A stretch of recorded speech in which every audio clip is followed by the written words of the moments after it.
ଋତୁରାଜ ବସନ୍ତର ପ୍ରଥମ ମାସ ଚୈତ୍ର। ଏ ମାସ ଏତେ ବୈଶିଷ୍ଟ୍ୟପୂର୍ଣ୍ଣ କାହିଁକି ଓ ଏହା ନୂତନ ବର୍ଷ ଭାବେ ଗ୍ରହଣୀୟ, ଏହା ଯୁକ୍ତିସଙ୍ଗତ କି? ଆସନ୍ତୁ ଜାଣିବା।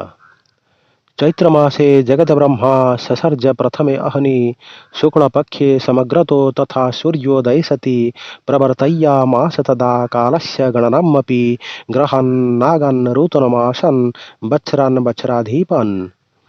ସୃଷ୍ଟିକର୍ତ୍ତା ବ୍ରହ୍ମା ଏହି ମାସର ଶୁକ୍ଳ ପ୍ରତିପଦା ତିଥିରେ ସମଗ୍ର ବିଶ୍ୱ ସୃଷ୍ଟି କରିଥିଲେ।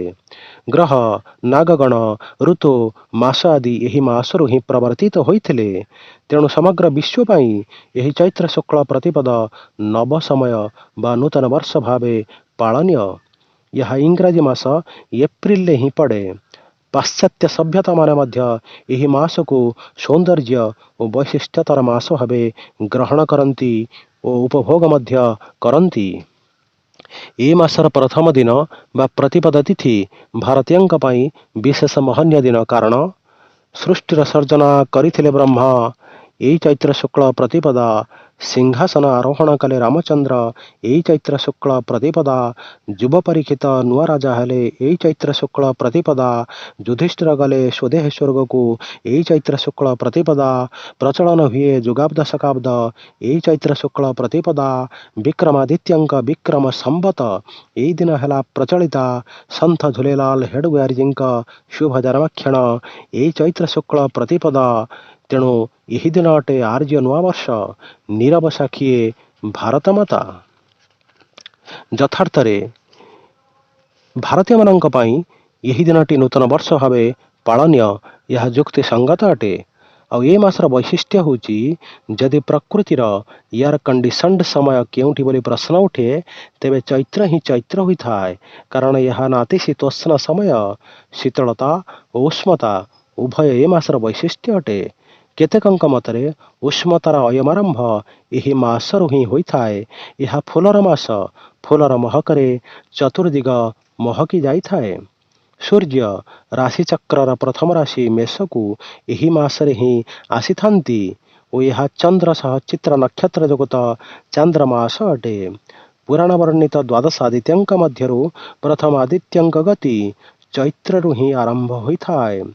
ଧାତା କ୍ରତୁସ୍ଥଳା ଚୈବ ପୁଲସ୍ଥ୍ୟୋ ବାସୁକିସ୍ତଥା ରଥଭୃତ ଗ୍ରାମୀଣଃ ସ୍ତୁତ୍ୟ ସ୍ତୁମ୍ବୁରୁଶ୍ଚୈବ ସବତମଃ ଏତେ ବସନ୍ତି ବୈ ଚୈତ୍ରେ ମଧୁମାସେ ସदैବ हि ମୈତ୍ରେୟ ସ୍ୟନ୍ଦନ ଭାନୋଃ ସପ୍ତମାସଧିକାରିଣଃ। ଅର୍ଥାତ୍ ଏହି ଚୈତ୍ରରେ ସୂର୍ଯ୍ୟଙ୍କ ରଥରେ ସର୍ବଦା ଧାତା ନାମକ ଆଦିତ୍ୟ, କ୍ରତୁସ୍ଥଳା ନାମକ ଅପ୍ସରା, ପୁଲସ୍ଥ୍ୟ ଋଷି, ବାସୁକୀ ନାମକ ସର୍ପ, ରଥଭୃତ ଯକ୍ଷ, ହେତି ରାକ୍ଷସ ଓ ତୁମ୍ବୁରୁ ନାମକ ଗନ୍ଧର୍ବ ଏହି 7 ଜଣ ମାସ ସାରା ରହିଥାନ୍ତି। ଏ ମାସର ପର୍ବପର୍ବାଣୀ ମଧ୍ୟରେ ପ୍ରଥମେ ଚୈତ୍ର ଶୁକ୍ଳ ପ୍ରତିପଦା, ଯାହାକୁ ସମ୍ବତ୍ସରୀୟ ଦିବସ ବା ନବବର୍ଷ ରୂପେ ପାଳନ କରାଯାଏ। ଦ୍ୱିତୀୟରେ ଆସେ ଚୈତ୍ର ଶୁକ୍ଳ ଅଷ୍ଟମୀ, ଯାହାକି ଅଶୋକାଷ୍ଟମୀ ଭାବେ ପାଳନ କରାଯାଏ। ଏହି ଦିନ 8ଟି ଅଶୋକ କଳି ଜଳ ସହିତ ସେବନ କଲେ ଶରୀରରୁ ସମସ୍ତ ରକ୍ତ ଦୋଷ ଓ ବିଷ ହରଣ ହୋଇଥାଏ ବୋଲି ବିଶ୍ୱାସ କରାଯାଏ।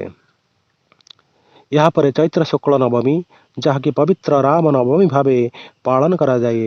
ଏହି ରାମ ନବମୀରେ ଉପବାସ କରିବା ଦ୍ୱାରା ପାକସ୍ଥଳୀ ଓ ଶରୀରର କ୍ରିୟାଶୀଳତା ବଢ଼ିବା ସହ ମନରେ ଦିବ୍ୟ ଭାବ ଉତ୍ପନ୍ନ ହୁଏ। ଆଉ ଦ୍ୱାଦଶୀ ତିଥିଠାରୁ ଚତୁର୍ଦ୍ଦଶୀ ପର୍ଯ୍ୟନ୍ତ ଦୟଣାଚୁରୀ ଉତ୍ସବ ପାଳିତ ହୋଇଥାଏ।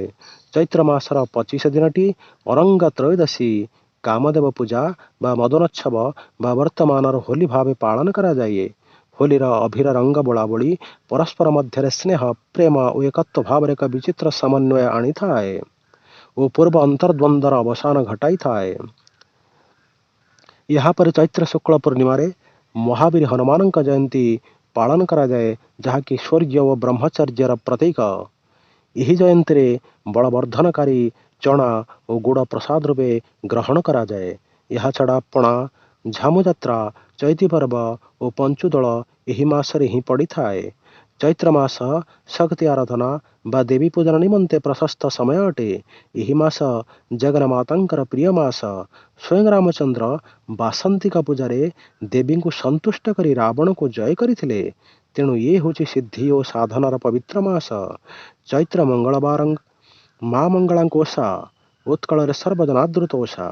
ଏହି ମାସରେ ମିଶ୍ରି ଓ କଳାମରିଚ ସହ କଅଁଳ ନିମପତ୍ର ବାଟି ଭୋଜନ କରିବା ବିଧି ସ୍ୱାସ୍ଥ୍ୟ ପାଇଁ ଅତୀବ ହିତକାରକ ଅଟେ। ଏଥିସହ ପ୍ରତିଦିନ ତୈଳମର୍ଦ୍ଦନ କରିବା ଦ୍ୱାରା ଶରୀରର ଔଜ୍ଜ୍ୱଲ୍ୟତାର ଚିରସ୍ଥାୟିତ୍ୱ ରହିଥାଏ। ବାଘଭଟ୍ଟଙ୍କ ଭାଷାରେ ଅଭ୍ୟଙ୍ଗମାଚରେତ ନିତ୍ୟಂ ସଦରାଶ୍ରମମାତଃ, ଅର୍ଥାତ୍ ଏହି ସମୟରେ ନିତ୍ୟ ତୈଳମର୍ଦ୍ଦନ କରିବା ଦ୍ୱାରା ଶରୀର ବୃଦ୍ଧାବସ୍ଥା ପର୍ଯ୍ୟନ୍ତ ଚିର ଔଜ୍ଜ୍ୱଲ୍ୟ ହୋଇ ରହିଥାଏ। ଅତଏବ ସର୍ବତୋଭାବେ କାଳଧାରାରେ ପ୍ରବହମାନ ଏହି ପବିତ୍ର ମାସ ଶରୀର, ସ୍ୱାସ୍ଥ୍ୟ, ଉପାସନା, ସିଦ୍ଧି, ସାଧନ, ପରିଭ୍ରମଣ ତଥା ମନୋହର ପରିବେଶ ଏ ସମଗ୍ର ପାଇଁ ଏକ ଅବିସ୍ମରଣୀୟ ସମୟ ଅଟେ। ତେଣୁ ଆସନ୍ତୁ ଆମେ ତାର ସଦୁପଯୋଗ କରିବା, ଶରୀର, ମନ ଓ ପରିବେଶକୁ ସୁସ୍ଥ ରଖିବା। ଜୟ ଭଗବତୀ ମାତା କି ଜୟ।